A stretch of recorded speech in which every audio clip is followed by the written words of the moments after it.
Assalamualaikum warahmatullahi wabarakatuh dan selamat pagi anak-anakku sekalian. Hari ini kita akan melaksanakan kuliah pertama di program studi Teknik Arsitektur jurusan Pendidikan Teknik Sipil dan Perencanaan Fakultas Teknik UNM. Pertama-tama saya ingin ucapkan selamat atas capaian Anda telah berhasil lulus pada program studi ini, dan Anda, anak-anakku sekalian, ditakdirkan untuk menjadi angkatan pertama pada program studi Teknik Arsitektur di Fakultas Teknik UNM.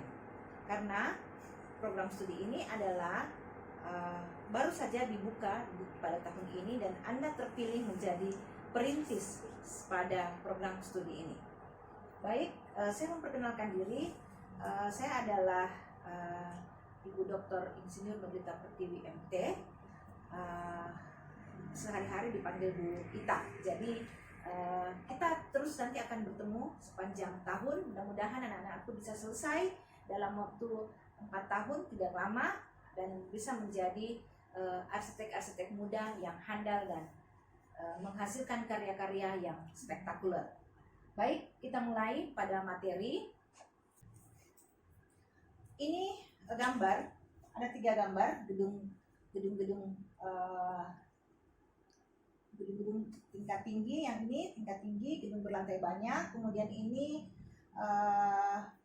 gedung hall atau stadion, yang dimana bahwa kita lihat bahwa struktur ini nampak indah, berdiri kokoh, dan tentunya manfaatnya banyak terhadap orang-orang yang menggunakan gedung ini. Nah, tentu anak-anakku sekalian, sebagai seorang arsitek, calon arsitek, itu berpikir bahwa suatu saat Anda akan bisa menghasilkan karya yang lebih hebat dari ini.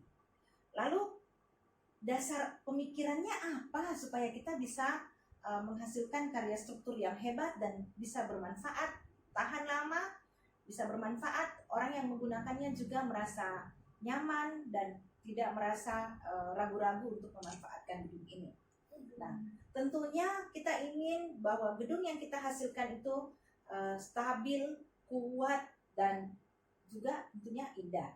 Nah, dalam pelajaran mekanika teknik itu yang diunggulkan adalah kestabilan gedung, di mana bahwa gedung ini bisa berdiri tegak. Lihat, tiang-tiang ini berdiri tegak, tidak ada sedikit pun yang miring. Itu karena kemampuan dari perencana untuk menggunakan konsep kestabilan struktur, ya. Nah, ini akan dipelajari di mekanika teknik ini. Lanjut. Nah,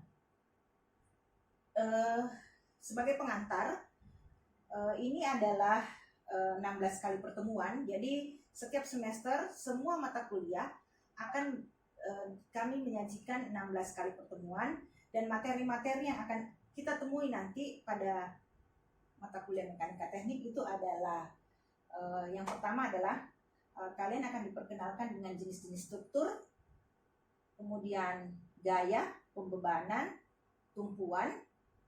Kemudian di pertemuan 5, 6, dan 7 ini konstruksi balok sederhana.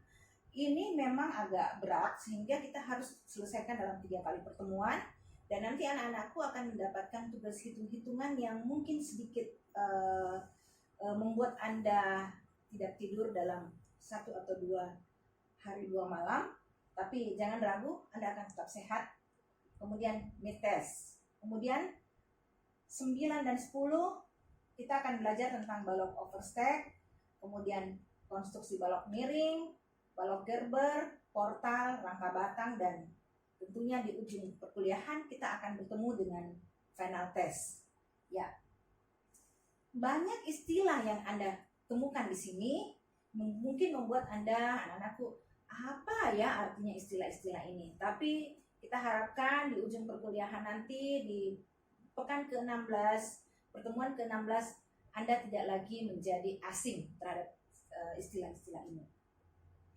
Sebagai langkah pertama, saya perkenalkan, ini dulu, deskripsi mata kuliah. mata kuliah ini adalah mata kuliah wajib, jadi wajib loh harus lulus di mata kuliah ini. Karena wajib sehingga lebih bagus usahakan di semester ini Anda lulus. Jadi jangan menunda-nunda. Kemudian apa yang dipelajari dalam materi ini yaitu metode dasar mekanika. Mungkin bagi yang belajar di SMA itu sudah pernah dengar kata mekanika di pelajaran fisika. Tetapi kita mengkombinasikan konsep mekanika ini dengan analisa struktur. Jadi kita langsung masuk ke bagaimana struktur itu kita rancang dengan menggunakan konsep-konsep dasar mekanika. Kemudian secara sederhana, karena anak-anakku adalah teknik perancangannya tidak begitu masuk kepada hal-hal yang berat seperti teknik sipil, sehingga kita akan hanya belajar tentang analisis struktur statis tertentu. Baik, lanjut. Penilaian bahwa ada 4 item yang harus kita perhatikan, yaitu partisipasi kelas. Anda hadir di kelas dengan tepat waktu, kemudian rajin bertanya atau menjawab hal-hal yang ditanyakan pada saat perkuliahan, baik secara offline maupun online, itu dapat nilai 10%. Kemudian kerja tugas, nanti ada penyelesaian soal tugas, itu Anda dapat poin 30%. Kemudian ujian tengah semester 30%, ujian akhir semester 30%. Mudah-mudahan Anda semua bisa berhasil menyelesaikan 4 tahapan ini, sehingga kami dosen tidak repot-repot memberikan angka tidak lulus, dan mungkin kita akan bertemu tahun depan. Kita harapkan kita tidak hadapi hal seperti itu. Nah, kuncinya adalah mahasiswa harus disiplin, jaga etika, dan tetap semangat. Lanjut. Nah, ini konsep dasar mekanika yang paling dasar, bahwa mungkin yang pernah belajar fisika itu pernah ingat ada namanya bagaimana kita mempelajari benda itu ketika dia diam, apa yang terjadi, energi apa yang tersimpan, kemudian ketika dia bergerak, apa kondisi gerak-gerak yang ada terjadi dalam struktur itu. Nah, itu kita akan pelajari dalam konsep mekanika. Nah, untuk mempelajari itu kita dikenalkan dengan adanya kerja dan aksi. Artinya ada kerja yang mempengaruhi suatu benda, kemudian apa aksinya itu benda terhadap aksi kerja yang dia terima. Oke, lanjut. Nah, kita masuk ke struktur bangunan. Kalau ini bangunan sederhana. Nah, ini sengaja saya mengidealisasikan, memvisualisasikan gambar ini, itu untuk anak-anakku nanti memahami bahwa yang namanya balok sederhana itu kalau dalam struktur seperti ini ya. Nah, ini kalau secara struktur digambarkan dengan praktis seperti ini. Anda nanti akan lihat bahwa ada perletakan, ini segitiga, kemudian ini bulat. Kadang-kadang juga segitiganya digambar, kemudian ada bulat di bawah, itu namanya roll. Ini namanya roll, kemudian ini namanya sendi. Nah, sendi itu kenapa struktur ini tidak turun atau tidak bergeser kemana-mana? Itu karena diberikan kekuatan pada sendi itu yang memberikan ketahanan terhadap ke atas dan ketahanan ke samping. Demikian juga dengan roll di sisi kiri. Bayangkan misalnya kalau ini struktur ini hanya ditahan di sisi sini. Tentunya ketika mendapat beban dari bawah sini, maka ini kan akan turun ke sini. Sehingga diperlukan gaya tekan dari bawah oleh sendi ini. Saya rasa mudah dipahami ya. Nah, kita lanjut. Kalau ini rangka baja. Jadi nanti juga di ujung terakhir perkuliahan mekanika teknik, nanti bagaimana kita menganalisis berapa besarnya berapa besarnya dimensi yang harus kita persiapkan untuk mencapai kestabilan dari struktur ini, ya. Oke, lanjut. Sedang ini adalah portal. Jadi ada portal persegi, gambar persegi, kemudian ini adalah portal. Jadi nanti kita akan merancang kira-kira apa yang terjadi ketika menerima beban dari atas pada elemen ini dan elemen ini. Oke, lanjut. Nah, setelah mengenal 3 jenis struktur utama pada konstruksi, rangka batang, balok sederhana, portal, itu nanti kita disyaratkan untuk mampu menganalisa. Menganalisa maksudnya berapa kekuatan yang harus kita berikan, kemudian berapa dimensi yang harus kita persiapkan supaya struktur itu stabil. Stabil maksudnya tidak terjadi keruntuhan atau tidak terjadi pergeseran ke kiri atau ke kanan. Kemudian analisa struktur juga mengharapkan bahwa dalam struktur tidak terjadi pergeseran pada semua elemennya. Bayangkan ketika misalnya salah satu misalnya balok itu bergeser ke kiri atau ke kanan, maka kita yang berada dalam gedung itu tentu merasa tidak nyaman. Ada pergeseran, ada getaran.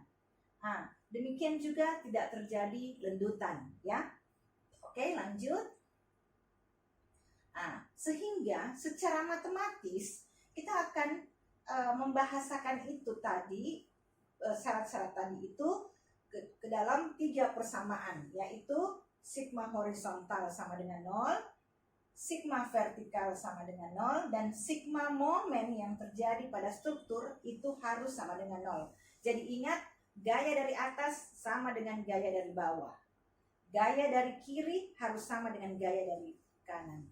Kemudian momen yang terjadi itu juga harus sama dengan momen dari kiri, momen dari kanan, itu harus sama besarnya. Oke? Nah, saya masuk sedikit memperkenalkan perletakan seperti yang tadi yang saya sampaikan, bahwa ada namanya perletakan sendi, ada namanya perletakan roll. Apa bedanya? Kalau sendi itu dia mampu melawan gaya vertikal, jadi ada RBV-nya, ada RBH-nya, ya. Jadi dia punya kekuatan menekan ke atas, punya kekuatan menekan ke samping. Kalau roll itu hanya punya kekuatan menahan ke atas, tetapi tidak mampu menahan terjadinya pergeseran, ya. Nah, sehingga kalau kita lihat jumlah kekuatan yang dimiliki oleh struktur ini, kekuatan dalamnya itu ada 3. Ada 1, 2, dan 3. Nah, tadi kita punya persamaan 3. Sigma momen sama dengan 0, sigma vertikal sama dengan 0, sigma horizontal sama dengan 0. Jika ada 3 yang tidak diketahui dan 3 persamaan, kita punya senjata 3 persamaan, tentunya kita bisa selesaikan secara mudah. Nah, itulah yang dinamakan struktur statis tertentu, ya. Nah, kita lanjut.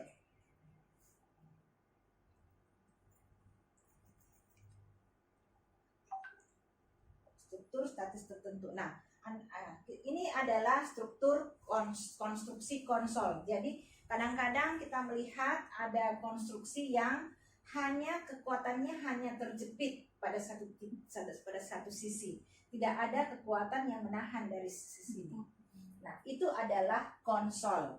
Mungkin biasa anak-anak lihat balkon itu kalau kita lihat sisi sebelah ujung sebelah sananya, ujung sebelah depannya itu terlepas. Kemudian dia dijepit di mana? Dia dijepit oleh balok yang ada sebelah dalam. Ya, itu strukturnya namanya konsol. Perletakannya tidak berbentuk seperti tadi, tetapi dia dijepit. Nah, apa kekuatan jepit?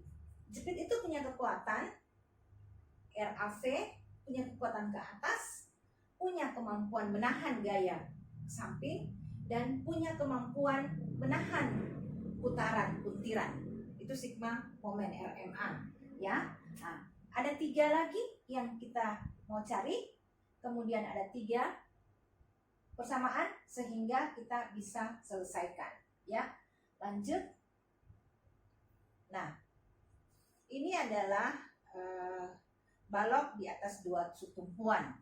Tapi lihat tumpuannya ini sendi, ini sendi.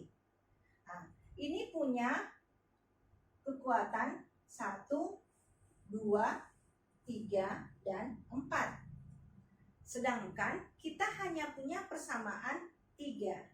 Nah, sehingga konstruksi ini termasuk konstruksi yang rumit. Jadi ketika anak-anakku ketemu yang seperti ini, itu nanti kita akan pelajari pada level-level lanjut. Tapi untuk mata kuliah ini, contoh ini kita tidak gunakan. Jadi jangan-jangan terkecoh